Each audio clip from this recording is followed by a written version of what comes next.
Mixing master DJ Vikas Bihari. DJ Vikas Bihari, Thutha, Madhepura, Bihar. Mixing master DJ Vikas Bihari, Thutha, Madhepura, Bihar.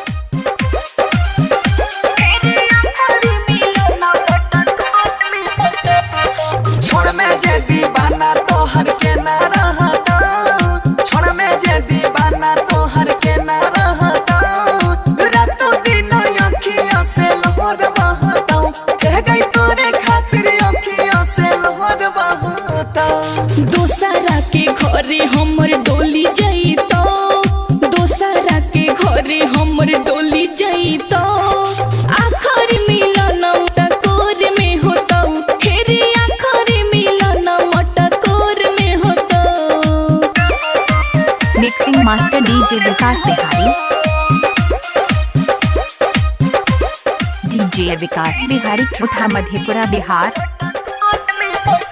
आइबो ससुरा से बाबू मुलाकात करबो, अपन सैया से छुप छुप के बात करबो।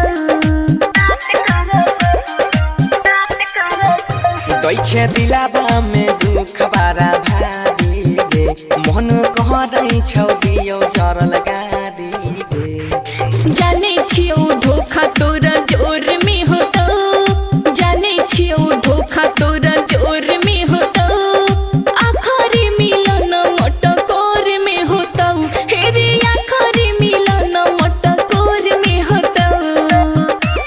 Mixing master DJ Vikas Madhepura, Bihar. Mixing master DJ Vikas Bihari.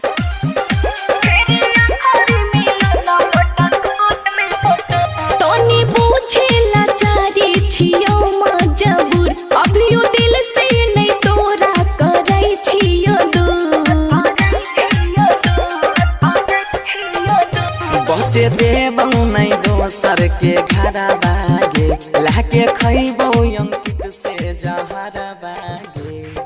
Bansi विदाई हमर भोर में होता, पलक से जुदाई तोहर भोर में होता, आखिरी मिलन मटकोर में होता, हेरे आखिरी मिलन मटकोर में होता। Mixing master DJ Vikas Bihari, DJ Vikas Bihari. संपर्क नंबर 75 68 12 97।